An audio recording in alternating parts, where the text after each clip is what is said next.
सिर्फ एक बात और बता दो इश्तियाक, जब तुम इलाहाबाद से आ रही थी और वो तुम्हें ट्रेन में मिली थी तो तुमने उससे पूछा नहीं कि वो यहाँ कैसे आ गई और अब कहाँ जाएगी? नहीं, पता नहीं मुझे क्या हो गया था। वो थोड़ी देर के बाद उठकर चली गई। ठीक है इश्तियाक, तुम्हारी बेला मेरे जाने का इंतज़ार कर रही है, इसलिए मैं चलता हूँ। ये कहकर मैं उठ गया। इश्तियाक ने मुझे रोकने की कोशिश नहीं की। रात को 12 बजे के करीब जब मैं नीम गनूदगी की कैफियत में था, अचानक मोबाइल फ़ोन पर कॉल मौसूल हुई। मैं संभल कर उठ गया। मैंने जल्दी से फ़ोन रिसीव किया तो बाबा साहब की आवाज़ सुनाई दी। यकीनन सो गए होगे थोड़ा सा, मैंने कहा। जाग जाओ। जी जाग गया। अब तक की तफसील बताओ, बाबा साहब ने कहा और मैं पूरे होशो हवास में आकर उन्हें अब तक पेश आने वाले वाक़यात की तफसील बताने लगा। बाबा साहब ने कहा, ठीक है, तुम अपने मोबाइल का MMS ऑन करो। जी अच्छा। पूरी बात सुनो। तुम्हें मोबाइल में मेरी तस्वीर नज़र आएगी। मेरा चेहरा तो नुमाया नहीं होगा, लेकिन मेरी आंखें देख सकते हो। 5 मिनट तक मेरी आंखों में आंखें डाले रखना, बस उसके बाद मोबाइल बंद कर देना। इसके बाद जब तुम्हें बिल्ली दोबारा नजर आए तो कोशिश करके उसकी आंखों में आंखें डाल देना। 5 मिनट तक उसे अपनी आंखों से आंखें मिलाने पर मजबूर करना। बस बाकी काम बाद में बताऊंगा। थोड़ी देर के बाद बाबा साहब की तस्वीर मोबाइल पर आ गई। मैं 5 मिनट तक उनकी पुरसहर आंखों में देखता रहा। फिर उनकी आवाज़ सुनाई दी, मैं फ़ोन बंद कर रहा हूँ, अब तुम आराम से सो जाओ। फ़ोन बंद हो गया। मैं बहुत देर तक इन वाक़यात पर गौर करता रहा और किसी वक्त नींद आ गई। दूसरी सुबह तबीयत हशाश बशाश थी। इस घर के मसाइल से मुझे कोई दिलचस्पी नहीं थी। आज कोई ख़ास बात नहीं हुई। अलबत्ता ख्याल के तहत मैं इफ्तिखार अहमद से मिला। इफ्तिखार भाई, मुझे आपसे एक काम है। जी डॉक्टर, हुक्म करो। किसी मुलाजिम के साथ मिलकर एक काम करें। इश्तियाक के कमरे में बुलंदी पर एक रोशनदान है, आपने देखा है? हाँ, क्यों नहीं। इश्तियाक की दूसरी महबूबा का वही पवित्र स्थान है। इफ्तिखार ने अपने मखसूस अंदाज में कहा। जी ठीक, वह रोशनदान पूरी तरह से बंद करा दें। ओह खैरियत ही है, आप ये काम कर सकती हैं।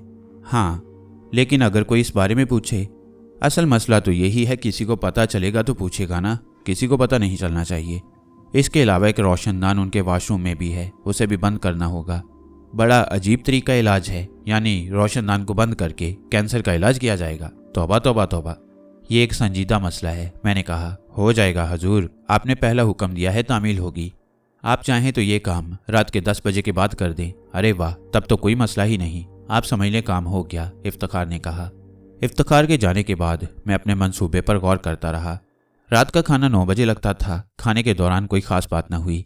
मेरे दिल में, हर एक के दिल में मुख्तलिफ ख्यालात थे और खुद निज़ाम अली भी मेरी यहाँ मौजूदगी से खुश नहीं थे। खाने से फरागत के बाद सब अपने अपने कमरों में चले गए। इफ्तिखार ने मुझे आंख से इशारा कर दिया, बता दिया था कि उसे अपना काम याद है। ठीक 10 बजे मैंने इश्तियाक के कमरे के दरवाजे पर दस्तक दी। अंदर रोशनी थी, लेकिन दरवाज़ा अंदर से बंद था।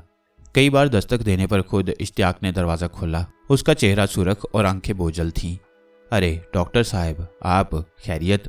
सॉरी इश्तियाक, एक अहम काम था, मजबूरन तुम्हें इस वक्त तकलीफ देना पड़ी। आइए। इश्तियाक के लहजे में बेजारी थी। मैं अंदर आ गया और मैंने जल्दी से इश्तियाक के बिस्तर पर निगाह डाली। मेरी खुश नसीबी थी कि बिल्ली बिस्तर पर मौजूद थी और गोल गोल आंखों से मुझे घूर रही थी। इश्तियाक ने पाँव से दरवाज़ा बंद कर दिया और बिस्तर पर आ गया।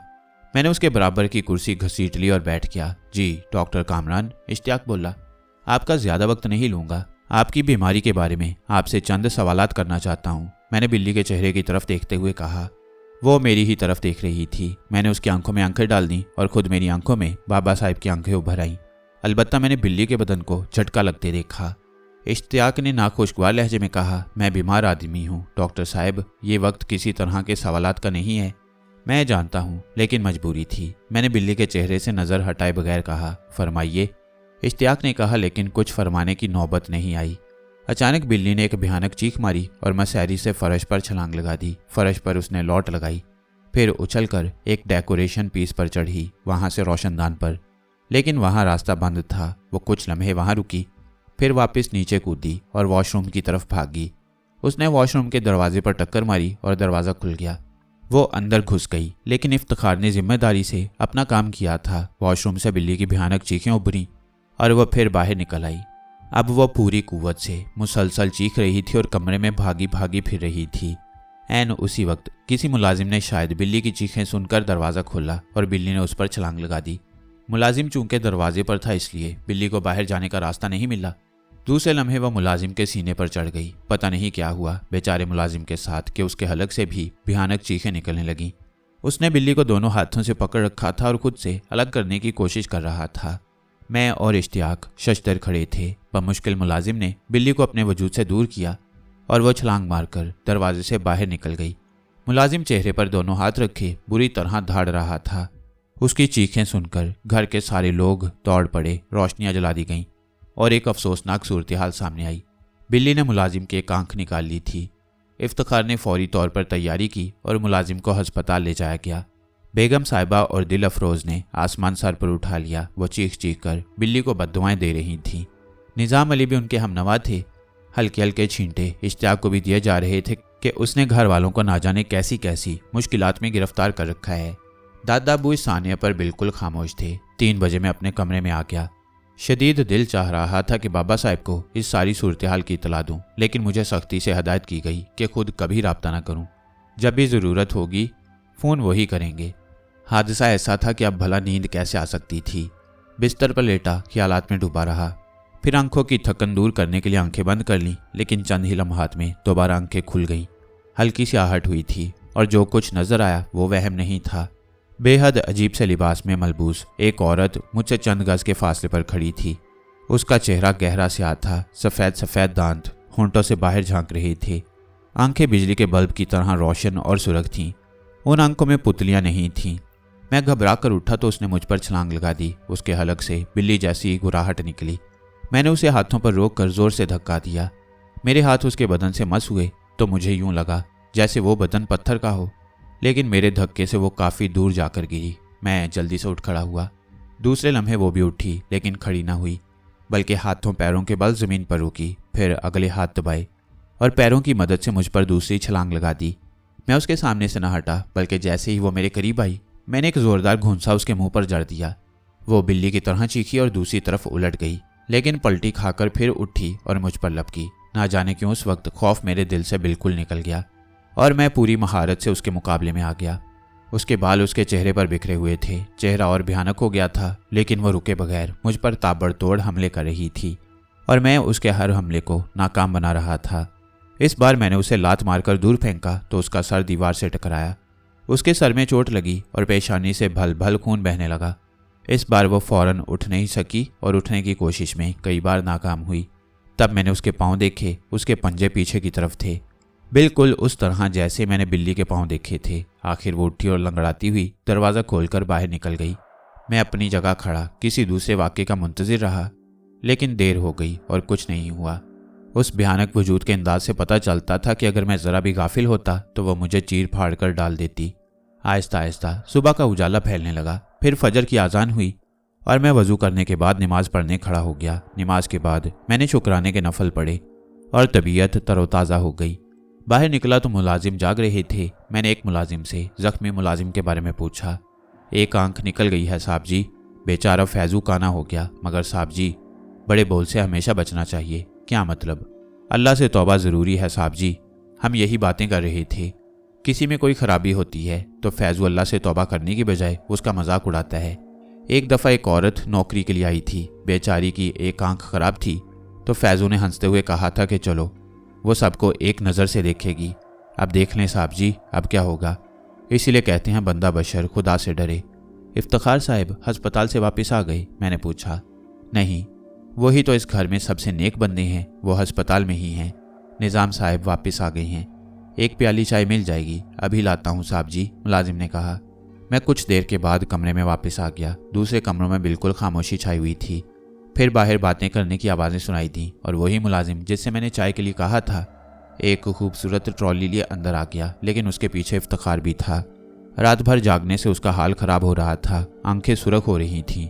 तौबा तौबा तौबा, उसने बुड़बुड़ाने वाले अंदाज में कहा और फिर एक कुर्सी पर बैठते हुए बोला, चाय में शरीक करके स्वाब दारैन हासिल फरमाएं। आप अस्पताल से वापस आ गए शायद। चाय प्लीज़। जमील भाई, चाय बना दो यार। इफ्तिखार ने मुलाजिम को उसके नाम से मुखातिब किया और मुलाजिम प्यालियों में चाय डालने लगे। फैजू कैसा है? ठीक है बेचारा। एक आंख बिल्ली अपने साथ ले गई।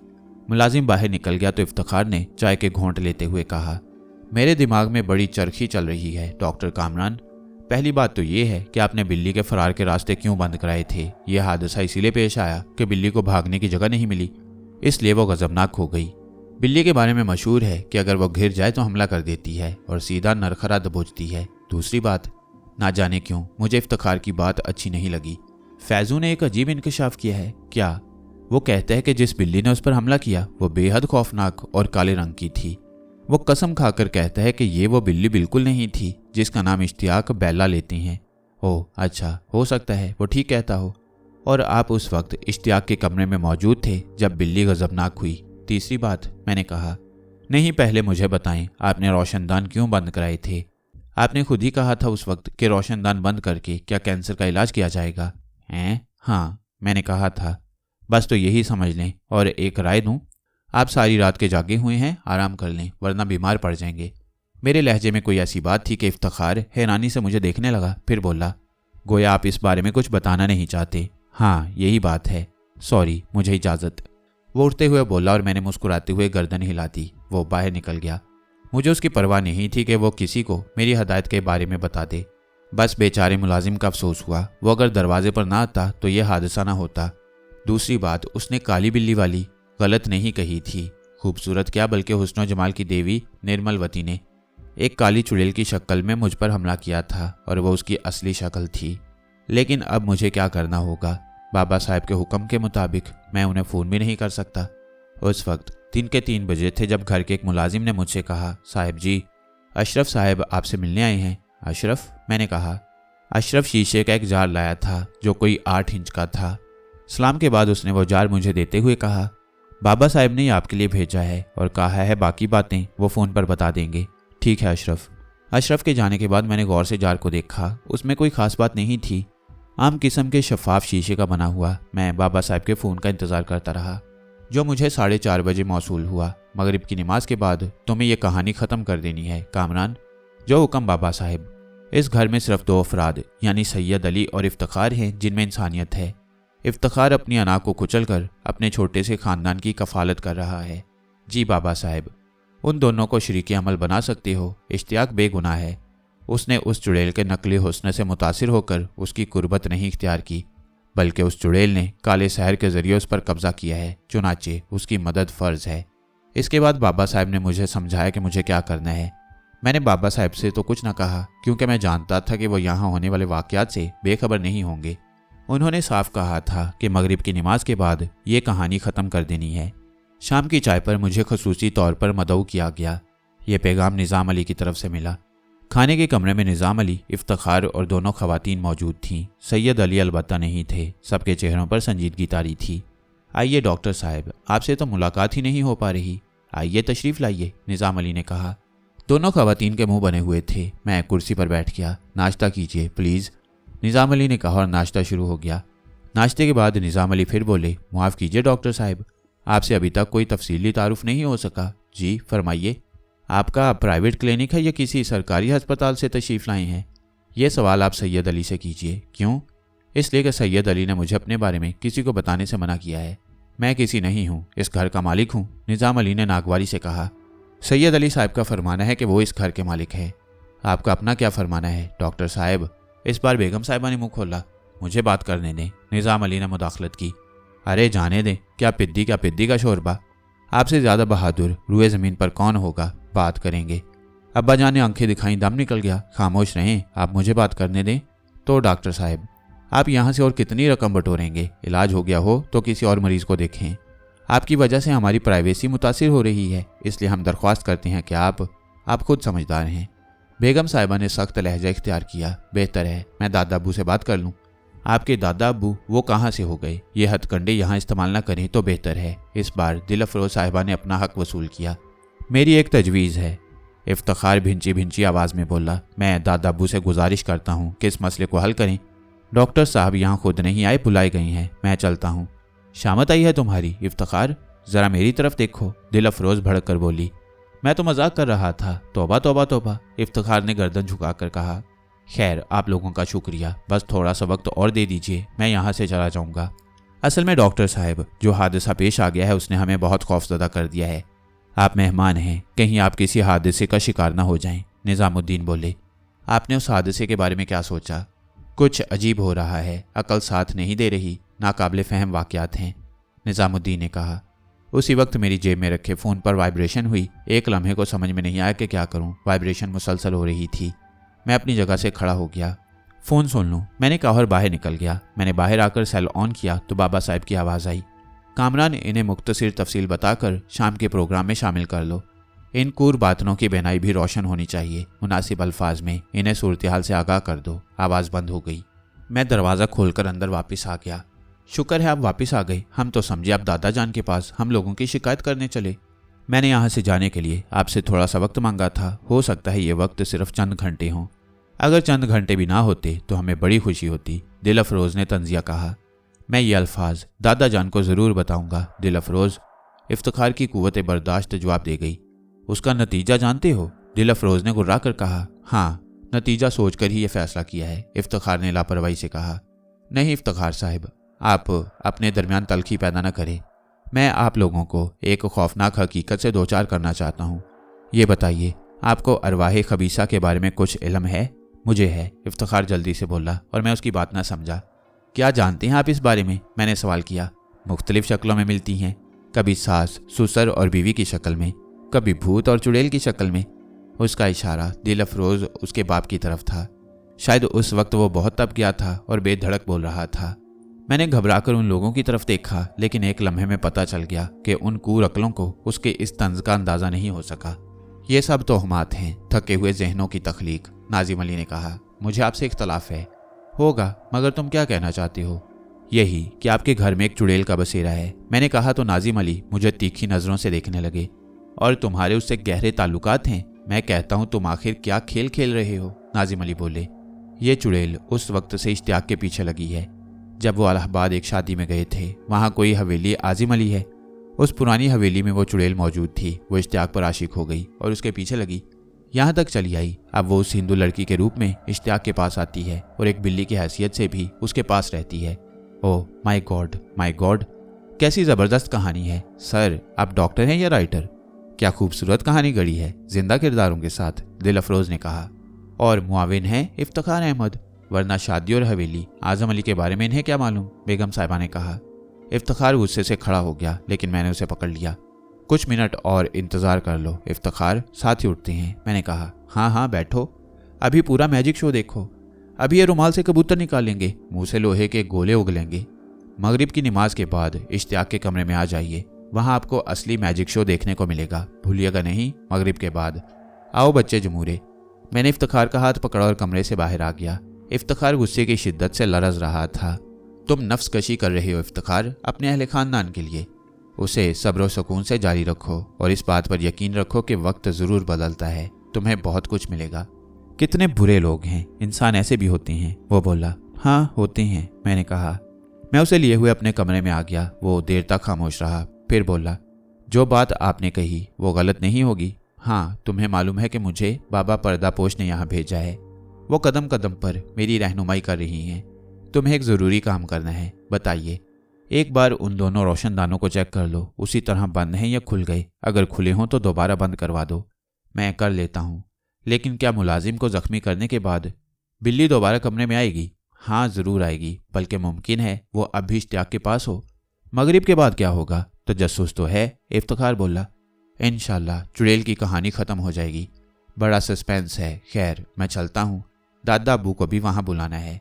हाँ तुम उन्हें ले आना, मैं देख कर आता हूँ, इफ्तिखार ने कहा। फिर वो कमरे से निकल गया। 15 मिनट के बाद वापस आ गया और बोला, रोशनदान बंद है और बिल्ली कमरे में मौजूद। मैंने झांक कर देखा है। ठीक, एक काम से वापस जा रहा हूँ, वापस आकर दादा जान के पास जाऊँगा, उसने कहा। उसके जाने के बाद आंखें बंद करके एक कुर्सी पर नीम दराज हो गया। बहुत से ख्यालात दिल में आ रहे थे, माजी के बहुत से किरदार, फिर भोरिया चरण। उसके बाद उसका पता नहीं चला क्या वो ख़त्म हो गया। ये एक खुशगवार तसव्वुर था, लेकिन सिर्फ एक ख्याल के तौर पर। आखिरकार मगरिब की नमाज हो गई। नमाज पढ़ने के बाद मैं तैयार हो गया, खुद को संभाल कर, और जार लेकर इश्तियाक के कमरे की तरफ चल पड़ा। हल्की सी दस्तक दी तो इश्तियाक की आवाज़ सुनाई दी, आ जाओ। मैं अंदर दाखिल हो गया। सबसे पहले मेरी नज़र उसके बिस्तर पर पड़ी और मैंने सुकून की सांस ली। बिल्ली मौजूद थी और आराम से अपने मखसूस अंदाज में बैठी हुई थी। आइए डॉक्टर कामरान, आइए बैठिए, बड़ी उकताहट सवार है, दिल नहीं लग रहा। इसका भी कोई इलाज है? हाँ, क्यों नहीं। तबीयत ठीक हो जाए तो बैरूने मुल्क निकल जाइए, तबीयत बहाल हो जाएगी। तबीयत ठीक तो है। मैं अपनी जगह से उठा और थोड़े फासले पर मैंने कालीन पर वो हिसार बना दिया जिसकी हदायत बाबा साहब ने की थी। इश्तियाक ने कोई तवज्जो नहीं दी। मैंने तरीकाकार ही ऐसा इख्तियार किया था। अभी मैं आकर बैठा ही था कि दरवाज़ा खुला और निज़ामुद्दीन, उनकी बेगम और दिल अफरोज़ अंदर दाखिल हो गए। ज़हे नसीब, बड़े बड़े लोग आए हैं आज तो, इश्तियाक ने कहा। आपकी राजधानी में जी रहे हैं, कदम बोसी के लिए हाजिरी तो ज़रूरी है, दिल अफरोज़ बोली। फिर मेरी तरफ रुख करके बोली, कहिए मैजिक मास्टर, शो शुरू होने में कितनी देर है? दादा जान का इंतज़ार है, मैंने मुस्कुराते हुए कहा। अभी इतनी ही बात हुई थी कि इफ्तिखार और दादा जान अंदर दाखिल हुए। आइए दादा जान, उधर नहीं इधर तशरीफ़ रखिए। मैंने दादा जान को हिसार की तरफ जाने से रोक दिया। वो सब बैठ गए। इफ्तिखार, दरवाज़ा बंद कर दो, मैंने कहा और इफ्तिखार ने दरवाज़ा बंद कर दिया। तब मैंने दादा जान को मुखातिब करके कहा, दादा जान, आपने बाबा साहब से अपने पोते इश्तियाक के रूहानी इलाज की दरख्वास्त की। बाबा साहब ने मुझे अपनी दुआओं के साए में यहाँ भेज दिया। मैं MBBS डॉक्टर हूँ। मैंने इश्तियाक का मेडिकल पॉइंट ऑफ व्यू से जायज़ा लिया, लेकिन मुझे इसके अंदर कोई बीमारी नज़र नहीं आई। तब बाबा साहब ने मुझे रूहानी रहनुमाई अता की। उसकी रोशनी में मैंने इनका जायज़ा लिया तो मुझ पर इंकशाफ हुआ कि इन पर एक चुड़ैल का साया है। मेरी निगाह बिल्ली की तरफ उठ गई। वो एकदम संभल कर बैठ गई और उसकी आंखें सुर्ख और बाल खड़े होने लगे। ये चुड़ैल इलाहाबाद से इनके पीछे लगी है। इसका नाम निर्मलवती है और ये वही लड़की है जो आपकी कोठी में बेधड़क आती जाती है और किसी को खातिर में नहीं लाती। इसके अलावा ये बिल्ली। मैंने इतना ही कहा था कि बिल्ली के हलक से एक खौफनाक आवाज़ निकली और उसने एक लंबी छलांग मेरी तरफ लगाई। उसके दांत खौफनाक अंदाज में खुले हुए थे और वह मेरी गर्दन को निशाना बनाना चाहती थी ताकि मेरा टेंटवा चबा जाए, लेकिन मैंने उसे बड़ी महारत से कमर से पकड़ा और पूरी कुव्वत से घुमाकर दीवार से दे मारा। तमाम लोग हक्का बक्का रह गए। बिल्ली दीवानी हो गई थी। वो पलटकर दोबारा मुझ पर झपटी, लेकिन मैं खड़ा हो गया और मैंने कई बार उसे उठाकर ज़मीन पर मारा। उस वक्त सब खतरे में थे। खुद इश्तियाक बिस्तर पर उठकर बैठ गया। वो फटी फटी आंखों से ये जिद्दोजहद देख रहा था। उसके अंदाज में बिल्ली के लिए कोई हमदर्दी नहीं थी। बिल्ली को शायद दोनों रोशनदानों के बंद होने का पता था, क्योंकि वो उस तरफ नहीं गई। अलबत्ता वो मुझ पर हमले करने के बजाय बार बार दरवाजे पर टक्करें मार रही थी। उस तरफ से नाकाम होकर उसने फिर मेरी तरफ रुख किया। मैं तैयार था। इस बार मैंने बिल्ली को पकड़कर पूरी मशाकी से हिसार की तरफ फेंका। बिल्ली हिसार में गिरकर उठी और फिर उसने जगह बदलने की कोशिश की, लेकिन यूं लगा जैसे वो ठोस दीवार से टकराई हो। इसके बाद वो बार बार कोशिशें करने लगी, साथ ही वो भयानक अंदाज में चीखें भी मार रही थी। फिर वो थक हार कर हिसार में गिर पड़ी और एक हैरतनाक मंजर निगाहों के सामने आने लगा। निर्मलवती का बदन बड़ा होने लगा और वह इंसानी शक्ल इख्तियार करने लगी। कुछ ही देर के बाद वो उसी खूबसूरत लड़की के रूप में आ गई। उसके मुंह से आवाज़ें निकल रही थीं, मुझे बचा ले मेरे प्रेमी, मुझे बचा ले इससे, छोड़ दे मुझे, छोड़ दे, प्रेम दीवानी हूँ मैं इसकी, हाय मुझे कोई बचा ले। सब पागलों की तरह मुंह खोले उसे देख रहे थे। औरतों की आंखों में शदीद खौफ के आसार थे। वो चीखती रही, फिर निढाल होकर फर्श पर लेट गई। अब उसकी शक्ल फिर बदलने लगी। कुछ देर के बाद एक खौफनाक शक्ल की भूतनी सामने आ गई जिसने मेरे ऊपर जानलेवा हमले किए थे। दिल अफरोज के हलक से चीख निकल गई। मैंने मुस्कुराकर उसे देखा, फिर कहा, उम्मीद है आपको ये मैजिक शो पसंद आया होगा। चुड़ैलें आम लोगों को नजर नहीं आती, लेकिन इस वक्त इसकी तमाम कुव्वतें सलब हो चुकी हैं, इसलिए आप इसे देख सकती हैं। इसके पांव देखिए, पीछे की तरफ मुड़े हुए हैं। बिल्ली के पांव भी मुड़े हुए थे। इसे देखकर मुझे अंदाजा हुआ कि वो चुड़ैल है, तो मैं बता रहा था कि ये इसकी असली शक्ल है। अब क्या होगा? बेगम साहिबा ने लरजती आवाज में कहा। क्या ये इसी तरह रहेगी? निजामुद्दीन ने पूछा। नहीं, मैं इसे ले जाऊंगा, आप फिक्र न करें, मैंने कहा और वो जार लेकर हिसार की तरफ बढ़ा। जमीन पर पड़ी चुड़ैल ने उसे देखा और एक बार फिर वो चिंघाड़ने लगी। छोड़ दो मुझे, छोड़ दो, बचा ले मुझे मेरे प्रेमी, संसार के सारे सुख तेरे चरणों में वार दूंगी, बचा ले। खुद मुझे नहीं मालूम था कि अब क्या होगा। उस पहाड़ जैसी औरत को मैं इतने से जार में कैसे बंद करूंगा, लेकिन बाबा साहिब मुझे किसी मुश्किल में कहाँ छोड़ते थे। उसका बदन सोकड़ने लगा। वो तेजी से घट रही थी। उसकी आवाज़ भी बारीक होती जा रही थी। फिर वो कोई 5 इंच की रह गई। मैंने जार का ढक्कन खोला और उसे उठाकर जार में डाल दिया। जार का ढक्कन बंद किया ही था कि दरवाजे पर दस्तक हुई। सब चौंक पड़े। देखूं? इफ्तिखार ने पूछा। हाँ, देखो कौन है, मैंने कहा और इफ्तिखार दरवाज़ा खोलकर बाहर निकल गया। सब पर सख्ता तारी था। इफ्तिखार मुंह लटकाए अंदर आया और बोला, अशरफ आया है, बाबा साहब ने गाड़ी भेजी है, कामरान साहब को बुलाया है और कहा है कि फ़ौरन वापस आ जाएं, काम ख़त्म हो गया है। इश्तियाक चंद रोज़ में बिल्कुल ठीक हो जाएगा। नहीं, ये कैसे मुमकिन है, सवाल ही नहीं पैदा होता। मैं बाबा साहब से? सैयद अली बोले। नहीं दादा अब्बू, ये लोग मुझे फ़ौरन चले जाने को कह रहे थे। मैंने इनसे चंद घंटों की मोहलत मांगी थी। मैंने कहा और जार उठाकर बाहर निकल आया। सब मेरे पीछे भागे। वो मुझे रोक रहे थे लेकिन मेरे लिए रुकना मुमकिन नहीं था। बाबा की तलबी थी। बाहर एक कार खड़ी हुई थी। ड्राइवर दरवाज़ा खोले खड़ा था। इफ्तिखार आगे बढ़ा और बोला, मेरे लिए भी कुछ कीजिए कामरान साहब। मैंने मुस्कुराकर उसे हाथ मिलाया और कार में बैठ गया। अशरफ ड्राइवर के पास बैठा और कार चल पड़ी। जार मैंने अपने पास रख लिया। 5 इंच की चुड़ैल अब उसमें बेसुध पड़ी थी। बाबा साहब की रिहाइशगाह पहुंचते पहुंचते रात हो गई। इमारत खूब रोशन थी। बाबा साहब ने बड़े हॉल में मेरा इस्तकबाल किया। मुबारक कामरान, अपना पहला शिकार ले आए, कोई मुश्किल तो पेश नहीं आई। आप साथ थे बाबा साहब, मुश्किल क्या होती। तुम्हारी एक बात मुझे बहुत पसंद है, किसी के लिए कुछ करते हो तो कोई सिला कबूल नहीं करते, सिला स्वाब खो देता है। वो दुआएं, वो तमानियत जो किसी के दिल को करके उसकी दुआओं से हासिल होती है, अपना अलग मुकाम रखती है। अपना रिस्क अपने हाथों से कमाओ तो रिस्क हलाल होता है। जानकर मानना तो क्या मानना, मज़ा जब है कि ईमान से मानो। मोमिन वो है जो लम यजिल्लू को देखे बगैर जाने। उसका ईमान से क्या वास्ता, जो कहे पहले सामने आओ फिर मानेंगे। साहिब ईमान किसी सिले के लिए काम नहीं करता, बस उसके ईमान का सहारा मिलता है उसे। आराम करो, जो मेरी रात को पहला दरस है उसमें शिरकत करना। बाबा साहब उठे तो मैं भी उठ गया। जार बाबा साहब ने अपने हाथ में ले लिया। मुझे अपनी आरामगाह मालूम थी, चुनाचे मैं उस तरफ पड़ गया। ना जाने कैसे दिल को करार आ गया था। अब घर अपने याद भी आते तो गुजरी हुई कहानियों की तरह सब थे। भाई भाभियाँ, माँ, फूफी, नाना रियाज, ना जाने कौन कौन। लेकिन अब वो नहीं थे और थे भी तो किताबों की दास्तानों की तरह। दिल के औराक खोलो, तहरीरों को देख लो, ना कोई आवाज़ ना लम्स। दूसरे दिन बाबा साहब ने अशरफ के ज़रिए बुलाया। उस दिन मुझे पता चला कि इस तवीलो अरीज रहाइशगाह में कोई तय खाना भी है। ये तय खाना कोठी के पूरे तूलो अर्ज में फैला हुआ था। पूरे तय खाने में बहुत कीमती कालीन बिछा हुआ था। अखरोट की लकड़ी का काउंटर भी रखा था, जिसके पास बाबा साहब एक कुर्सी पर बैठे हुए मेरी तरफ देख रहे थे। वो मुझे देखकर जोर से बोले, इधर आ जाओ कामरान। मैं उनके करीब पहुंचा तो उन्होंने एक कुर्सी की तरफ इशारा करके कहा, बैठो। मैं हिचकिचाया तो वो बोले, एहतराम करने वाले के चेहरे के नूर में इजाफा होता है और बुजुर्गों का हुक्म मानने वाले की उम्र में। बैठो। मैं एक कुर्सी पर बैठ गया। मान मेरी निगाह काउंटर पर रखी हुई अजीब सी चीज़ों पर पड़ी और मैं दंग रह गया। ये छोटे छोटे शीशे के जार थे, वैसे ही जिसमें मैंने निर्मलवती को बंद किया। 8 जार थे, जिनमें तरह तरह की भयानक शक्लें नजर आ रही थीं। बाकी बहुत से खाली जार रखे हुए थे।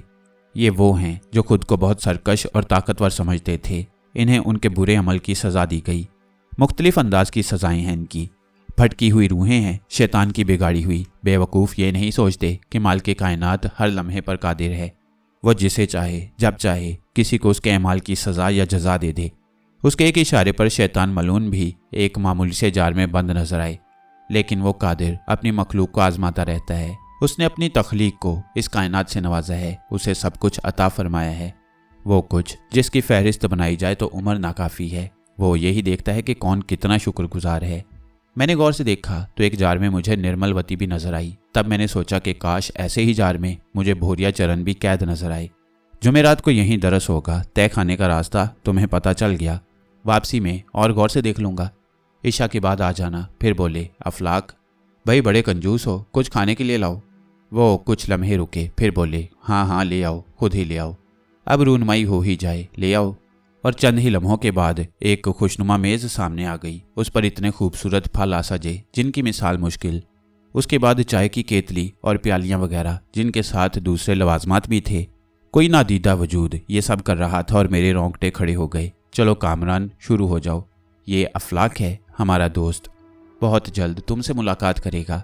मैंने खामोशी से हाथ बढ़ा दिए। बाबा साहिब भी मेरे साथ शरीक हो गए। रूहानी अदालत में तुम्हारी दरख्वास्त पहुंचा दी गई है।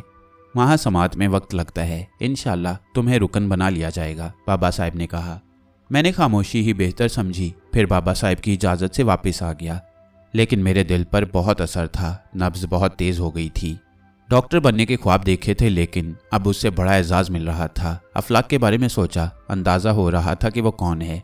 इससे बाबा साहेब की शान और बढ़ रही थी। वैसे इश्तियाक के सिलसिले में जो कुछ हुआ था उसी से बाबा साहेब की शख्सियत पता चलती थी। कुदरत ने मुझे उनकी शक्ल में बहुत कुछ अता कर दिया था। मुकर्ररा दिन और मुकर्ररा वक्त पर मैं तय खाने की तरफ चल पड़ा। इस बारे में मुझे मुतला कर दिया गया। तय खाने में नीम तारीकी फैली हुई थी। कालीन पर एक सफ़ेद चादर बिछा दी गई। वहाँ और कोई मौजूद नहीं था। मैंने अपने तौर पर एक गोशा मुंतखब किया और बैठ गया। आंखें तारीकी की आदी हो गईं तो मैंने हॉल पर निगाह दौड़ाई। एक तरफ तख्त बिछा हुआ था जिस पर मिंबर रखा हुआ था। मैं खामोश बैठा रहा। फिर अचानक पूरे हॉल में तेज रोशनी फैल गई। रोशनी के मरकज़ का पता नहीं चल रहा था, लेकिन हॉल मुनव्वर हो गया। फिर अचानक हॉल की दीवारों में दरवाजे खुलने लगे। मैं हैरत से चौंक पड़ा। उस दिन बाबा साहब के पास आया तब उस हॉल की दीवारों में कोई दरवाज़ा नहीं नजर आया था। अभी हॉल में नजरें दौड़ा रहा था तब भी मैंने ये दरवाजे नहीं देखे थे। फिर इन दरवाज़ों से लोग अंदर आने लगे। लंबे लंबे चौगे पहने हुए, अमामे बांधे हुए, पुरनूर चेहरे, मुख्तलिफ उम्रें। उनके कद्दो कामत भी गैर मामूली थे। ये लोग खामोशी से सफ़ेद चादर पर बैठने लगे। मैंने किसी को अपनी तरफ मुतवज्जा नहीं देखा। पूरा वसीअ और रीज़ हॉल भर गया तो हॉल के अकबी दरवाजे से एक खुशरो नौजवान अंदर आया और एहतराम से गर्दन झुकाकर खड़ा हो गया। उसके पीछे बाबा पर्दा पोश नमूदार हुए तो सारे हॉल में बैठे हुए लोग एहतराम से खड़े हो गए। मैं भी फौरन खड़ा हो गया। बाबा साहेब मिंबर पर जा बैठे और उन्होंने हाथ के इशारे से हाजरीन को बैठने के लिए कहा। सब बैठ गए। बाबा साहेब ने सलाम के बाद कहा, एक नए मेहमान का तारुफ करा रहा हूँ। वो जो उस गोशे में बैठे हुए हैं आदमजाद हैं। नाम कामरान मसूद है। एक साहिब ईमान के बेटे हैं जिन्होंने सारी उम्र बदी के खिलाफ जंग की और अब कामरान उनके नक्शे कदम पर चल रही हैं। आप सब चेहरा नशी कर लें ताकि इन्हें किसी मुश्किल में देखें तो इनका साथ दें। तमाम गर्दनें मेरी तरफ उठ गईं। फिर मुश्तरका आवाज़ें उभरीं, इंशाअल्लाह। शुक्रिया कामरान, तवज्जो कीजिए। पहली बात यह कि छुपाना इनकसारी है और इजहार या नुमाइश करना गुरूर के ज़िम्मे में आता है। अता माबूद की है जो दिल के इस गोशे में रहता है जहाँ सिर्फ उसके ख्याल की रोशनी होती है और किसी और तलब की गुंजाइश नहीं होती।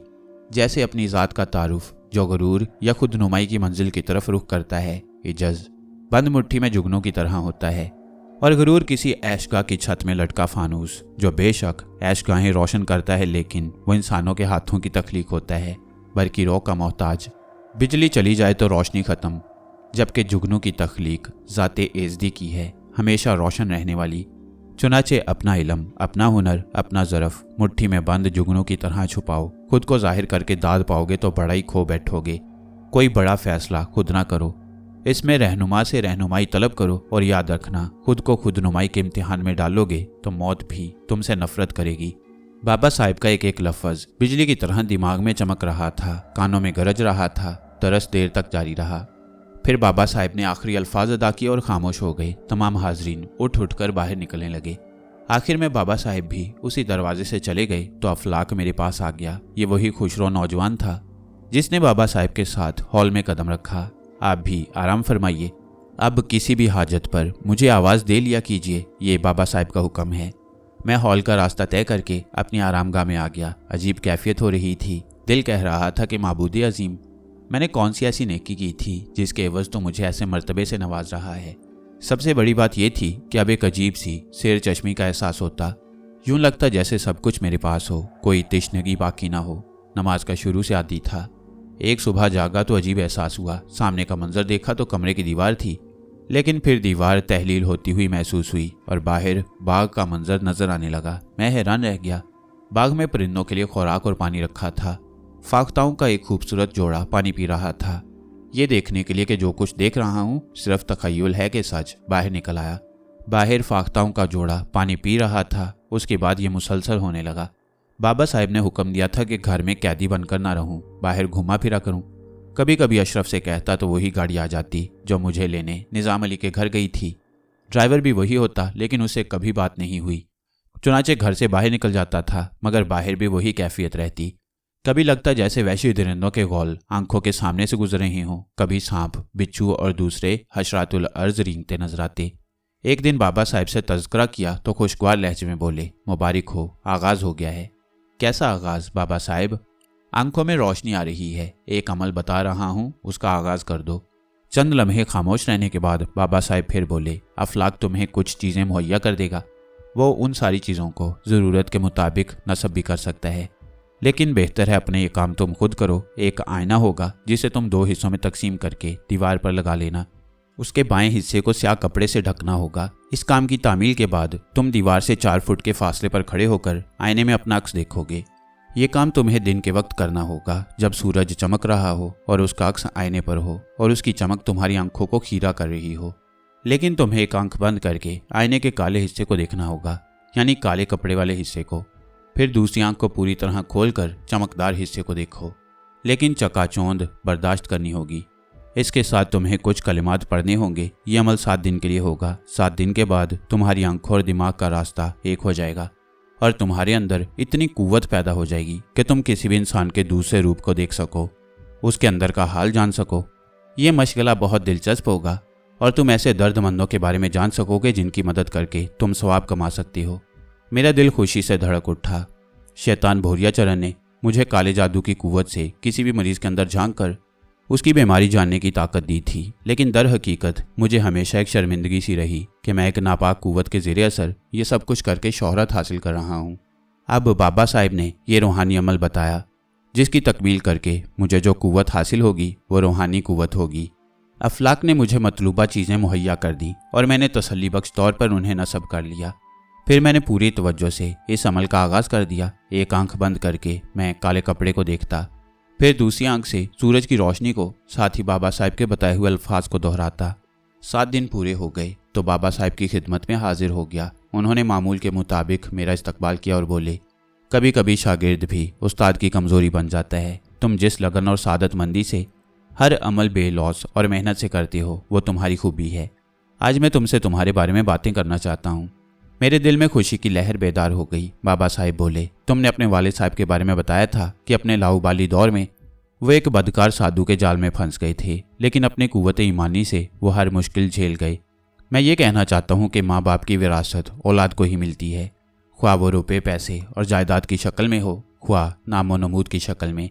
एक बुरे और बदकार शख्स के छोड़े हुए बुरे अमल भी कभी कभी औलाद को भुगतने पड़ते हैं, और इसी तरह नेक अमल भी औलाद का विरसा होते हैं। मालिक लम यजिल ने तुम्हें बहुत से एजाज़ात अता फरमाए हैं, उनमें कुछ तुम्हारे वालिद का विरसा है और कुछ तुम्हारी ज़ाती कमाई। खैर, तुमने उस मलून को उसकी नापाक ख्वाहिशों से दूर कर दिया है और वो बहुत पीछे चला गया है। लेकिन ये बदकार नापाक रूहें शैतानी कुव्वतों से आरास्ता होती हैं और शैतान को आज़ादी है रोज़े क़यामत तक। उसे अपने अपने पसंदीदा हरकारों की निगरानी भी करनी होती है। हर चंद हर ज़ीरू को फना है और जल्द या बदेर उसे चले जाना होता है, लेकिन शैतानी अमल से उसकी ज़िंदगी कुछ तवील हो जाती है। तुम मेरी बात समझ रहे हो? जी। लेकिन आखिरकार मौत बरहक। भोरिया चरण जिंदा है? मैंने बेख्तियार सवाल किया। अगर वो जिंदा भी है तो बदबख्ती के दिन गुजार रहा होगा और उसने शैतान की पनाह हासिल की होगी। बाबा साहिब ने गोलमोल सा जवाब दिया और मैं खामोश। बात वहीं से शुरू करते हैं। तुमने अपना एक अमल मुकम्मल कर लिया है। तुम किसी भी शख्स के जहन में झांक कर उसका बातिन मालूम कर सकते हो, लेकिन इल्म का इस्तेमाल कभी बेजा ना करो। इस तरह तुम्हारा इल्म तुम्हारे सीने में महफूज रहेगा। तुम उसकी हिफाजत करोगे तो ये तुम्हारी हिफाजत करेगा। कभी किसी के दिमाग में गैर ज़रूरी झांकने की कोशिश मत करना, वो तुम्हारे लिए सख्त नुकसानदेह होगा। याद रखना, जहाँ जानना एक नेमत है वहाँ ना जानना उससे बड़ी नेमत। आज की बातें ख़त्म। आराम करो और सुनो दिल का क्या हाल है। मैं खुश हूँ बाबा साहिब, लेकिन लहजे में कर्ब है। क्यों? बाबा साहिब, कभी कभी घर बहुत याद आता है। मैंने साफ गोई से कहा। बिल्कुल आता होगा, लेकिन ज़िंदगी के अमल के बारे में क्या कहते हो? मैं नहीं समझा बाबा साहिब।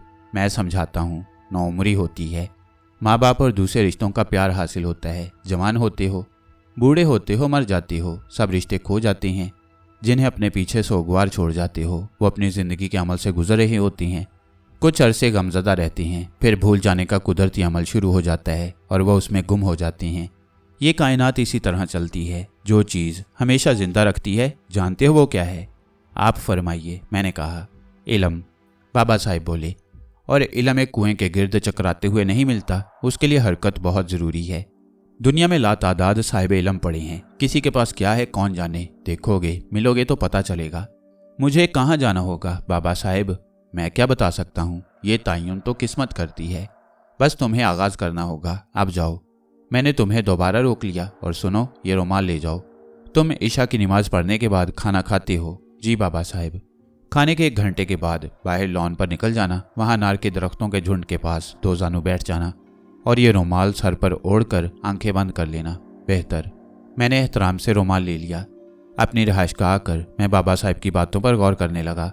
जबरदस्त मार्फत की बातें थीं और दिल में बड़ा एतमाद पैदा करती थीं। रात को आसमान पर गहरे काले बादल छा गए। मुझे इंतजार था, नमाज पढ़ी, खाना खाया, फिर अनार के झुंड की तरफ चल पड़ा।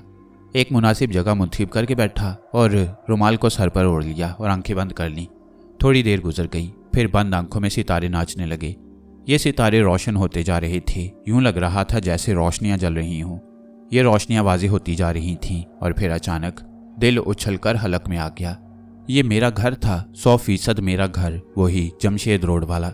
लेकिन उसमें तेज रोशनी हो रही थी। चारों तरफ रंगीन बल्ब झिलमिला रहे थे। मैंने गौर से देखा, कोई तकरीब हो रही थी। खाने की मेज़ें लगी हुई थीं, लोग प्लेटें भर रहे थे, खा रहे थे, हंस बोल रहे थे।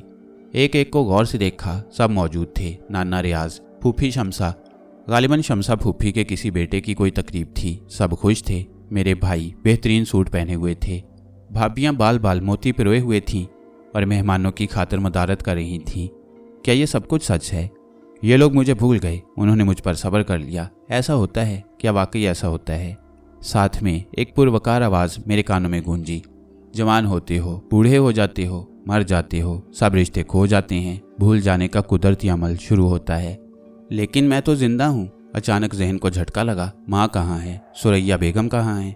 फिर एक कमरे का मंजर उभरा। यम्मी का कमरा था। सफ़ेद लिबास में मलबूस, पाकीज़ा चेहरा, वो जाए नमाज पर खामोश गमज़दा बैठी थी। बाहर के हंगामों से बेनियाज उनकी आंखों में मैं डुबडुबा रहा था। मेरी तस्वीर साफ नजर आ रही थी, माँ के आंसुओं में तैरती हुई। हलक में गोला सा उठा। बहुत सी रिवायतों की तस्दीक हो गई। कायनात का सच, सबसे बड़ा सिर्फ एक सच, जिसका ताल्लुक रिश्ते से है, जिसके नाम के साथ प्यार का नाम सजता है, वो माँ है। किसी को ना सही, मैं अम्मी को याद हूँ। जिंदा रहूँगा अम्मी, लेकिन मुझसे वादा करें आपको भी जिंदा रहना होगा ताकि मेरे वापस आने का जवाज़ रहे। मैंने प्यार से माँ के तस्वुर को चूमा और मंजर बदल गया। ये शायद माजी के मनाजिर थे। भाई इंडिया से वापस गए थे। इम्तियाज़ ने प्रेस कॉन्फ्रेंस बुलाई थी। भाई से सवालात हो रहे थे। डॉक्टर रिजवान कह रहे थे वो पाकिस्तान का अजीम सरमाया है, उसके खिलाफ साजिश की गई है। सायरा कह रही थी उनकी फितरत में पाकीज़गी कूट कूट कर भरी हुई थी, इसकी गवाह मैं हूँ। मेरे लिए एहतजाजी रैली निकाली जा रही थी। इस बात का खदशा जाहिर किया जा रहा था कि मेरी गुमशुदगी और उससे मुतल्लिक जो कहानी सुनाई जा रही है वो मन घड़त है। फिर देखा कि एक सरकारी इमारत में डॉक्टरों की कॉन्फ्रेंस हो रही है। वहाँ मेरी तस्वीरें और मेरे नाम के बैनर लगे हुए हैं। बस इसके बाद मंजर तारीख हो गया। मैं अजीब सी कैफियत का शिकार था। अब सारी हकीकत का इदराक हो रहा था। मैंने बाबा साहब से कहा था कि कभी कभी घर बहुत याद आता है, जिसके जवाब में बाबा साहब ने मुझे घर दिखा दिया, घर वाले दिखा दिए जो मुतमईन थे, खुशियों में वक्त गुजार रहे थे, और मैं अपने बाप का हमशक्ल ईमान का सफ़र कर रहा था, अपने बाप के मिशन को आगे बढ़ा रहा था। और मुमकिन है कभी मेरा एक बेटा जो मेरा हमशक्ल होगा इसी मिशन का आलम हाथ में लिए किसी और भोरिया चरण के गंदे अज़ाइम को नाकाम बनाने के लिए सरगर्म हो। मैंने सर से रुमाल उतारा। अभी अपनी जगह से उठा भी नहीं था कि पीछे सरसराहट सी उभरी। देखा तो अफलाक था। बाबा साहब ने रुमाल वापस मंगवाया है, वो बोला, और मैंने रुमाल एहतराम से तय करके उसे दे दिया। मेरे लिए और कोई हुक्म तो नहीं। फरमाया है कि अब आप अपने कमरे में जाकर आराम करें। अफलाक ने कहा और निगाहों से गुम हो गया। मैं गहरी सांस लेकर वापस चल पड़ा। घर देख लिया था, बिला वजह तड़प रहा हूँ, वो सब आराम से हैं। मुझे जो नेमतें मिल रही हैं बाबा साहब की रहनुमाई में, उनसे इस्तिफादा करना चाहिए। चंद रोज़ और गुजर गए। यह हकीकत है कि उस दिन मैंने अपने घर का जो मंजर देखा उससे मुझे बड़ी इबरत हासिल हुई। मैं उन लोगों के जहन से निकला तो नहीं होऊंगा, लेकिन अब उन्होंने मेरी जुस्तजू तर्क कर दी थी। मुझे लग रहा था कि अब अगर मैं वतन वापस जाना चाहूँ तो शायद मुझे दिक्कत ना हो, लेकिन बाबा साहब ने इसका हुक्म नहीं दिया, बल्कि ये दिखा दिया था कि गालिब खस्ता के बगैर कौन से काम बंद हैं। उनकी ज़िंदगी की गाड़ी चल रही है, मैं नहीं हूँ तो क्या हुआ। अलबत्ता एक दिन बाबा ने हुक्म दिया, हाथरस एक शहर का नाम है, उसके करीब कस्बा मैंडो जंक्शन है, वहाँ चले जाओ, रेल से जाना। स्टेशन पर तुम्हें गुलाम कादिर नामी एक नौजवान मिलेगा। उसकी माँ बीमार है। वो खुद कुछ ऐसी खूबियों का हामिल है कि उसे कुछ वक्त साथ रखा जा सकता है। अशरफ तैयारियां करा देगा। मेरी तरफ से खुदा हाफिज। असल काम कुछ और है जिसकी तफसील वक्त की जुबानी सुन लोगे बेहतर, मैंने गर्दन खम करके कहा। पता नहीं ये मेरे अंदर की खूबी थी या मुर्शद किया था कि मेरे अंदर बड़ा हलम पैदा हो गया था। अब किसी बात पर तरद्दुद नहीं होता था और ना ही किसी हुक्म की खोज। मजीद खूबी ये थी कि अब कोई खौफ दिल में नहीं रह गया था। पुलिस के लोग नजर आते तो उन्हें अजनबी निगाहों से देखता गुजर जाता, कोई खौफ दिल में न आता। बारहा बड़ी बड़ी मकड़ियां नजर आईं, मगर उन्हें देखकर भोरिया चरण का ख्याल दिल में नहीं आया। इसके अलावा दिल में कोई बेजारी का तस्वुर भी नहीं था। सुबह खूबसूरत लगती थी और शाम आसूदा। अशरफ ने जो चीज़ें मुझे दी उनमें बेहतरीन लिबास, शेविंग बॉक्स और एक इम्पोर्टेड मेडिकल बॉक्स जिसमें बीपी ऑपरेटस, स्टीथोस्कोप, दूसरे छोटे जदीद आलात और दवाएं थीं। गोया मुझे एक डॉक्टर की हैसियत से भेजा जा रहा था। खासी करेंसी भी थी। फिर अशरफ ने मुझे ट्रेन में बिठाकर रवाना किया। ट्रेन का सफ़र ज़्यादा तवील नहीं था। स्टेशन आते जाते रहे। हिंदुस्तान के और शहर भी आंखों के सामने आए जिनमें यहाँ का कल्चर नज़र आता था। फिर एक बड़ी सी सील पर मैंडो जंक्शन लिखा नजर आया और ट्रेन आहिस्ता हो गई। उससे कुछ मिनट के बाद आगे जाना था। मैं अपने मुख्तसर सामान के साथ नीचे उतरा ही था कि एक खुश शक्ल और खुश मिजाज से नौजवान ने आगे बढ़कर सलाम किया और बोला, मेरा नाम गुलाम कादिर है डॉक्टर साहब। तुमने मुझे खूब पहचाना गुलाम कादिर। कहो माँ कैसी है? बहुत अच्छी, बल्कि बहुत ही अच्छी, क्योंकि जन्नत जा चुकी है, गुलाम कादिर ने कहा और मैं चौंक पड़ा। ओह कब? परसों रात। मर्ज लाइलाज हो चुका था, दिक हो गई थी, कुल्ली भर भर खून उगलती थी, खून ख़त्म हो गया, मर गई। मुझे बहुत अफसोस हुआ गुलाम कादिर। बस जी अल्लाह की मर्जी, आइए, गुलाम कादिर ने कहा। हम छोटे से स्टेशन से बाहर निकल आए। बाहर एक और चीज़ देखी। पाकिस्तान के कुछ शहरों और देहातों में कहीं कहीं तांगे नज़र आ जाती हैं, लेकिन ये बदली हुई शक्ल यहाँ यक्का कहलाती है। गोल छतरी के नीचे बैठने की जगह आगे घोड़ा जुता हुआ एक ऐसे ही यक्के में बैठकर हम चल पड़े। छोटे से कस्बे से खासे फासले पर गुलाम कादिर का गांव जनकपुरी था, जिसके बारे में गुलाम कादिर ने रास्ते में बताया। कस्बा ख़त्म हो गया तो एक चौड़ी नहर नजर आई, जिसके अतराफ सब्जा ही सब्जा, हरे भरे खेत खलियान, दरख्त, मवेशी, फिर छोटा सा गांव जनकपुरी और फिर गुलाम कादिर का घर। 2 कच्चे कमरे, बड़ा सा दालान और खूब बड़ा सहन जिसमें कीकर और आम के दरख्त थे। एक कुआं, बैलों की जोड़ी, मुर्गियों के डरबे, एक बिल्कुल ही अलग माहौल। सब कुछ बेहद खूबसूरत और अनोखा। गुलाम कादिर की माँ मर चुकी है। फिर मैं यहाँ क्यों आया हूँ? मान मेरे कानों में बाबा साहब के अल्फाज गूंजे, असल काम कुछ और है जिसकी तफसील वक्त की जुबानी सुन लोगे। गुलाम कादिर बड़ा खुश मिजाज नौजवान था। उसने अपनी ज़िंदगी घर तक महदूद कर ली। ये सब जानदार मेरे रिश्तेदार हैं डॉक्टर साहब, इनके साथ ज़िंदगी गुजर रही है। ज़मीनों की आमदनी आ जाती है, ज़रूरतें पूरी हो जाती हैं। माँ के अलावा और तुम्हारे रिश्तेदार नहीं हैं। मेरी बात सुनकर वो कुछ देर खामोश रहा, फिर हंस पड़ा। बताया ना आपको, ये सब मेरे रिश्तेदार ही हैं। अब आपसे क्या पर्दा? मरने वाली भी मेरी सगी माँ नहीं थी। क्या मतलब? मैं चौंक पड़ा। मेरी ही तरह थी, ना उसका कोई था इस दुनिया में, ना मेरा। हम दोनों ने एक दूसरे का साथ अपना लिया। वो बरेली वाले बाबा जी की मुरीद थी, बस कभी कभी मेरे साथ उनसे मिलने चली जाती थी और बस। एक बात डॉक्टर साहब, आप माँ के इलाज के लिए आए थे ना? हाँ। क्या अब वापस चले जाएंगे कुछ वक्त तुम्हारे साथ गुजार कर? अल्लाह खुश रखे, मैं भी यही कहना चाहता था। बरेली में आपका अस्पताल है? नहीं डॉक्टर साहब, जनकपुरी गरीबों की बस्ती है। यहाँ के लोग शहर जाकर इलाज नहीं करा सकते। कोई सरकारी अस्पताल भी नहीं है। यहाँ 1-2 डॉक्टर दुकानें खोले बैठे हैं, वो बड़े महंगे हैं और उनके इलाज से लोगों को फ़ायदा भी नहीं होता। हमने कई बार ऐसे ख्वाब देखे हैं कि एक डॉक्टर आया और उसने लोगों के मुफ्त इलाज किए और लोग ठीक हो गए। आप हमारा ख्वाब पूरा कर दें। अरे वाह गुलाम कादिर, तुम कहो और मैं तुम्हारी बात ना मानूं। अल्लाह खुश रखे, मालिक आपको इसका सिला देगा, वो किसी का उधार नहीं रखता।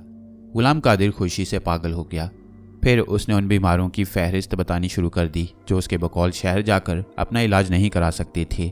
वो खुद जाकर उनसे मिलता और उन्हें उनके इलाज की खुशखबरी देता। मैं जाकर उन्हें देखता, उन्हें दवाएं देता और अल्लाह के फजल से वो ठीक हो जाते। चंद ही दिनों में इस छोटे से गांव में मेरी धूम मच गई। गुलाम कादिर उनका हीरो बन गया। ये लोग आम किस्म के मरीज होते थे। सबसे बड़ी बीमारी उनकी गुर्बत होती थी। अब ज्यादातर मरीज गुलाम कादिर के घर ही आ जाते। इस तरह ये घर एक छोटा मोटा अस्पताल बन गया। कोई 20 दिन हो गए थे यहाँ आए हुए। एक दिन मैं और गुलाम कादिर एक बाजार से गुजर रहे थे कि मैंने 2 फकीर देखे। एक फकीर मैला कुचैला हिंदवाना लिबास पहने लकड़ी की हाथ गाड़ी को धकेल रहा था, जिसमें दूसरा अपाहिज फकीर लेटा हुआ था। लोग उसे भीख दे रहे थे। उनके अंदाज में बड़ी अकीदत थी। हम दोनों उन फकीरों के पास से गुजरने लगे तो मैंने जेब में हाथ डाला ताकि मैं उन्हें कुछ दे दूं, लेकिन उसी वक्त गुलाम कादिर बोल पड़ा, नहीं डॉक्टर साहब, वो हमारे हाथ से कुछ नहीं लेंगे। क्यों? वो सिर्फ हिंदुओं से भीख लेते हैं। अच्छा, मैंने गहरी सांस लेकर कहा और फकीरों को कुछ देने का इरादा तर्क करके आगे बढ़ गया। गुलाम कादिर मुझे उनके बारे में मजीद बताने लगा। जनकपुरी में कोई तासुब नहीं है, यहाँ कभी हिंदू मुस्लिम फसादात नहीं हुए, सब मिलजुल कर रहते हैं, लेकिन थोड़े दिनों से खिंचाव पैदा होने लगा है जिसका जिम्मेदार यही काली कंधीर है। काली कंधीर? मैंने सवालिया नजरों से गुलाम कादिर को देखा। ये उसी साधु का नाम है, कहीं और से यहाँ आया है, पीली पोखर पर अपनी कुटिया बनाई है, वहीं रहता है। बहुत से हिंदू उसके अकीदतमंद हैं, ये उनकी बीमारियों का मुफ्त इलाज करता है। मुसलमानों के लिए उसकी कुटिया पर जाने पर पाबंदी है। उसके साथ 2 और आदमी हैं जो साफ कहते हैं कि कोई मुसलमान यहाँ ना आए, खुद आबादी में आकर भीख मांगता है। ठीक, मैंने गहरी सांस लेकर कहा। हम दोनों जहाँ जा रहे थे वहाँ पहुँच गए। गुलाम कादिर ने बाजार से ज़रूरत की कुछ चीज़ें खरीदी और वापस चल पड़े। बाजार के इख्तिताम के बाद एक वसी मैदान था जिसके आखिरी सिरे पर खेत लहरा रहे थे। मैदान के उस सिरे पर जहाँ उस वक्त हम पहुँचे चंद दरख्त थे, जिनमें से एक दरख्त के नीचे वो गाड़ी नजर आई जिसमें माजूर फकीर लेटा हुआ था। गाड़ी से थोड़े फासले पर उसे धकेलने वाला दूसरा फकीर नजर आ रहा था। मैंने पहली बार उसका चेहरा देखा और दूसरे लम्हे मेरे जहन में धमाका हुआ। ये शक्ल मेरी जानी पहचानी थी। ये बंसीराज था, 100% बंसीराज, भोरिया चरण का खास आदमी जिससे मेरा खासा वास्ता रहा था। दिमाग में ख्यालात की चरखी सी चल पड़ी, बिल्कुल गैर इख्तियारी तौर पर। मैंने भागकर गाड़ी में लेटे हुए माजूर फकीर को देखा। वो भोरिया चरण था, हाथों और पैरों से महरूम भोरिया चरण, बेकस बेबस। उसने मुझे देखा और दूसरे लम्हे वो सख्त वहशत ज़दा हो गया। उसके हलक से खौफनाक चीख निकली और फिर वह मुसलसल चीखने लगा। उसकी पहली ही चीख पर बंसीराज उसकी तरफ मुतवज्जा हो गया। फिर वो आंधी तूफान की तरह गाड़ी की तरफ भागा। शायद उसने भी मुझे पहचान लिया था, लेकिन मुझसे कुछ कहने सुनने की बजाय वो गाड़ी लेकर भागने लगा। उसकी रफ्तार बेहद तेज थी। कच्चे रास्ते पर गाड़ी बुरी तरह उछल रही थी। पता नहीं उसमें लेटे हुए भोरिया चरण का क्या हाल हो रहा होगा, लेकिन बंसीराज के पैरों में पंखे लगे हुए थे। देखते ही देखते वो मैदान अबूर करके खेतों तक पहुंचा और फिर खेतों में घुसकर आंखों से ओझल हो गया। मैं हक्का बक्का खड़ा रह गया। उसी वक्त गुलाम कादिर मेरे पास पहुंच गया। ये क्या हुआ डॉक्टर साहब? मैंने खोई खोई नजरों से गुलाम कादिर को देखा, फिर खुद को संभाल कर बोला, पता नहीं, काली कंधीर आपको देखकर ही चीखा था और उसका साथी भी आपसे डर कर भागा था। पता नहीं, मैंने फिर उसी अंदाज में कहा। क्या बताता बेचारे गुलाम कादिर को, ये एक लंबी कहानी थी। अल्लाह खुश रखे, मैं हैरान रह गया हूँ। कोई बात जो समझ में आ रही हो? इस दौरान मैंने भी खुद पर पूरी तरह काबू पा लिया। किसी को कुछ नहीं बता सकता था। भोरिया चरण को इस हाल में देखकर खुशी हुई। फिर अचानक बाबा पर्दा पोश के अल्फाज याद आए। असल काम कुछ और है जिसकी तफसील वक्त की जुबानी सुन लोगे। असल काम, मैंने दिल में सोचा और गुलाम कादिर से पूछा, ये काली कंधीर कहाँ रहता है? पीली पोखर पर उसने कुटिया बना रखी है, वहीं गया है। चलोगे वहाँ? कुटिया पर जाएंगे, दूर से देखेंगे। ठीक है, चलें। फासला अच्छा खासा था, फिर दूर से कुछ मजमा सा नजर आया तो गुलाम कादिर बेख्तियार बोल पड़ा, कुछ हुआ है, ज़रूर कुछ हुआ है, पुलिस भी मौजूद है। जहाँ हम लोग खड़े थे वहाँ और भी लोग आकर खड़े हो रहे थे। कुछ लोगों ने गुलाम कादिर से भी पूछा तो उसने कहा, मुझे कुछ पता नहीं भाई, तुम्हें कुछ मालूम हो तो बताओ। कुछ नहीं मालूम, बस बाजार में खबर उड़ी है कि पुलिस ने काली खंदीर की कुटिया पर छापा मारा है, हम लोग मालूम करने आए हैं, लोगों ने कहा। पुलिस ने कुटिया के करीब खड़े लोगों को वहां से भगा दिया। उस तरफ से जो लोग आए उनसे गुलाम कादिर ने पूछा कि वहां क्या हो रहा है, तो उनमें से एक ने कहा, हमने तो पहले ही कहा था भैया कि वो ससुरा काले जादू वाला है। अपने छोरे को ले गए थे एक बार उसकी मुड़िया पर, बदबू के मारे खोपड़ी फटी जा रही थी। ऐसा लग रहा था जैसे महीनों से रखी लाशें सड़ रही हूं। तुम्हें बताओ भैया, साधु संतों की झोंपड़ी में मांस सड़ने की बदबू कहाँ से आ गई? तुम अपने छोरे को उसकी कुटिया पर क्यों ले गए थे तुलसी चंद? गुलाम कादिर ने पूछा। ससुरे को बुखार चढ़ा था, उतरने का नाम ही नहीं लेता था, तुलसी चंद ने बताया। फिर उसने मुंह ही मुंह में कुछ बड़बड़ा कर फूंक मारी और कहा कि दोबारा मुड़िया पर ना आए। वो सबसे यही कहता है क्या कि दोबारा यहाँ मत आना। लोग जिस काम से आते हैं वो एक बार जाने से पूरा हो जाता है। इस बार मैंने पूछा, सो तो है। सब यही कहते हैं कि जो एक बार उसके पास आया उसे दोबारा जाने की ज़रूरत नहीं पड़ी। हमारे छोरे का बुखार भी ऐसा उतरा कि आज तक दोबारा नहीं चढ़ा। हम बहुत देर वहाँ रुके, पुलिस ना जाने वहाँ क्या क्या कार्रवाई कर रही थी। फिर वहाँ मजीद ठहरना बेकार समझकर हम वापस चल पड़े। गुलाम कादिर इस वाक़े पर अपने तौर पर तबसरे करता रहा, लेकिन मेरी सोचें कुछ और थीं। भोरिया चरण इस मामूली सी जगह क्यों छुपा हुआ है? वह बगैर हाथ पांव के जिंदा है। उसके टूटे हुए हाथ पांव कीड़े मकोड़ों की तरह रेंगते हुए झाड़ियों में घुस गए थे। उसका बदन चील पंजों में झपट कर ले गई थी। फिर क्या हुआ? जो कुछ भी हुआ हो, लेकिन ये पता चल गया था कि वो जिंदा है, और जिंदा है तो उससे भरपूर मुकाबला है। मेरा काम खत्म नहीं हुआ। बाबा साहब के अल्फाज का भरपूर मफहूम था, और मुझे यहाँ बेमकसद ही नहीं भेजा गया। लेकिन अब मैं क्या करूं? मैंने दिल में कहा, बाबा साहब, अभी मेरी बेवनाई इतनी तेज नहीं हुई कि मैं खुद ही देखूं और फैसले कर सकूं। मुझे हर लम्हा आपकी रहनुमाई की जरूरत है। मैंने दोबारा कुटिया तक जाने के बारे में सोचा, मगर जाहिर है ये मुमकिन नहीं था। मगर दूसरे ही दिन सुबह 10 बजे गुलाम कादिर एक जोड़े के साथ आया। वो किसी काम से बाहर गया था। अब आया तो 2 अफराद उसके साथ थे। उन्होंने अंदर आकर कहा, जय राम जी की महाराज, ये राजेंद्र है डॉक्टर साहब, और ये इसकी धर्मपत्नी सुधावती। सुधावती के सर में दर्द उठता है और इसकी याददाश्त चली जाती है। 2 दिन तक इसी तरह रहता है, फिर ठीक हो जाती है। राजेंद्र बहुत परेशान है।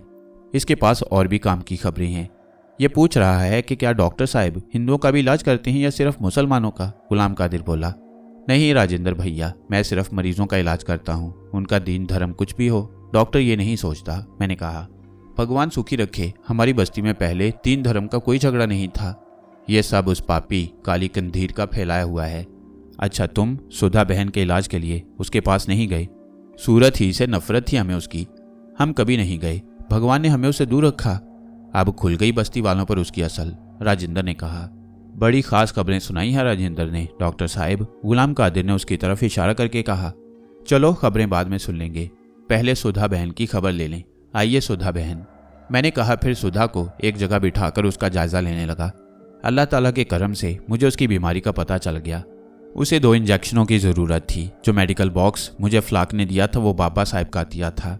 मुझे जिस दवा की ज़रूरत होती थी वो उसमें मिल जाती, जबकि पहले वो उसमें मौजूद नहीं होती थी। मैं जानता था कि वो फ्लाक के ज़रिए मुझ तक पहुंच जाती थी। मैंने सुधा को 2 इंजेक्शन लगाए और उसे इत्मीनान दिलाया कि अब उसे यह दर्द नहीं होगा। फिर मैंने राजेंद्र से पूछा, जी राजेंद्र कुमार जी, अब बताइए क्या खबरें हैं? पूरी बस्ती में हाहाकार मची हुई है डॉक्टर जी। वो ससुरा काले जादू वाला था। सुधा का भाई सुंदरलाल पुलिस कांस्टेबल है, राजेंद्र के साथ ही रहता है। उसने सारी कहानी सुनाई है। गुलाम कादिर ने बताया। गुड, क्या कहानी है? वो डॉक्टर जी, काली कंधीर को जनकपुरी आए हुए ज्यादा समय नहीं बीता। उसके साथ 2 और मनोई थे। उन्होंने मुड़िया बनाई, फिर बस्ती वालों में ऐलान किया कि जितनी हिंदू आबादी है उनमें से कोई भी बीमार हो वो काली कंधीर महाराज के पास आए, वो एक ही फेरे में उसका इलाज कर देंगे। पर मुसलमान जाति का कोई मनोई उनके पास ना आए। लोग गए और उन्हें फायदे हुए। सो धूम मच गई काली कंधीर की। वो बस्ती में भीख मांगने आता अपाचों वाली गाड़ी में, क्योंकि उसके हाथ पांव जड़ से कटे हुए थे। लोग उसे बहुत कुछ देना चाहते थे क्योंकि वो उनका देवता बन गया था, पर वो थोड़ी सी भीख लेता फिर मना कर देता कि बाकी कल। इस बात से लोग और मुतासिर होते और उसे महान साधु समझते। फिर डॉक्टर साहब, बाली नाम का बेटा गुरौहर घर से गायब हो गया। वह जवान था। 3 दिन के बाद उसकी लाश गोल धर्मशाला में मिली। जब एक किसान उधर से गुजर रहा था और उसे धर्मशाला से बदबू उठती महसूस हुई। बस्ती में हाहाकार मच गई। गुरौहर का एक हाथ कंधे की जड़ से कटा हुआ था और शरीर का सारा खून निकल जाने से वो मर गया। कोई 20 दिन के बाद पुलिस को धौलगरी से खबर मिली कि वहां भी एक खलियान से लाश मिली है, जिसका एक पैर जड़ से कटकर गायब हुआ है। तीसरी खबर पुलिस को 6 दिन पहले मिली, जिसमें मैंडो जंक्शन के एक जिम्मेदार का बेटा हरिचंद गायब हुआ। पर दूसरे ही दिन हरिचंद बुरे हाल घर पहुंच गया। उसका भी एक हाथ कंधे के पास जड़ से कटा हुआ था। उसने सारी पोल खोली। वो ऐसे कि एक बार उसने यहाँ जनकपुरी के बाजार में साधु काली कंधीर को देखा था और उसे भीख दी थी। हरिचंद ने बताया कि वो किसी काम से जनकपुरी आया। अपने काम से फारिग होकर वह वापस अपनी जीप में मैंडो जा रहा था कि रास्ते में उसे 2 खूबसूरत लड़कियां नजर आईं जो उसे लिफ्ट मांग रही थीं। हरिचंद ने उन्हें जीप में बिठा लिया, मगर थोड़ी ही दूर गया था कि उनमें से एक लड़की ने बेहोश करने वाली दवा का रुमाल हरिचंद की नाक से लगा दिया और दूसरी ने हाथ बढ़ाकर जीप के इंजन का स्विच बंद कर दिया। बस इसके बाद हरिचंद की आंख एक जगह खुली। वहां उसने उसी हाथ पांव कटे साधु को देखा जिसे उसने भीख दी थी। वहां 2 आदमी और थे, जिनमें से एक वो था जो काली कंधीर की गाड़ी घसीटता है। उन्होंने हरिचंद को जमीन पर गड़े हुए खोंटों से बांध रखा था। थोड़ी देर के बाद उन्होंने हरिचंद को फिर बेहोश कर दिया। दूसरी बार जब हरिचंद की आंख खुली तो उसने खुद को मैंडो जंक्शन पर खड़ी एक मालगाड़ी के डिब्बे में पड़े हुए पाया। उसका बायां बाजू कंधे के पास से गायब था। हरिचंद का खून खूब बह चुका था, मगर वो पहलवानी करता है और खूब ताकतवर है, इसलिए उसने हिम्मत की और डब्बे से निकल आया। कुछ दूर चलकर वो बेहोश हो गया, मगर उसे स्टेशन पर मौजूद लोगों ने देख लिया और फौरन हाथरस के बड़े अस्पताल पहुंचाया, जहां होश में आने के बाद उसने बाप से राब्ता किया और फिर पुलिस को तफसील बताई। पुलिस ने काली कंधीर की मुड़िया पर छापा मारा तो मुड़िया के नीचे एक सुरंग खुदी हुई थी और वहां बहुत बड़ा कमरा बना लिया गया था। उस कमरे में एक बहुत बड़ा चूल्हा जल रहा था और बहुत बड़े कढ़ाव में 2 इंसानी हाथ और एक पांव उबाले जा रहे थे। ये हाथ पांव उबलकर छोटे हो रहे थे। सुना है कि अफ्रीका के जंगली कबीले इसी तरह इंसानी सर छोटे करके उनकी मालाएं बनाती हैं। उसी तरह ये हाथ पांव छोटे करने के लिए उबाले जा रहे थे।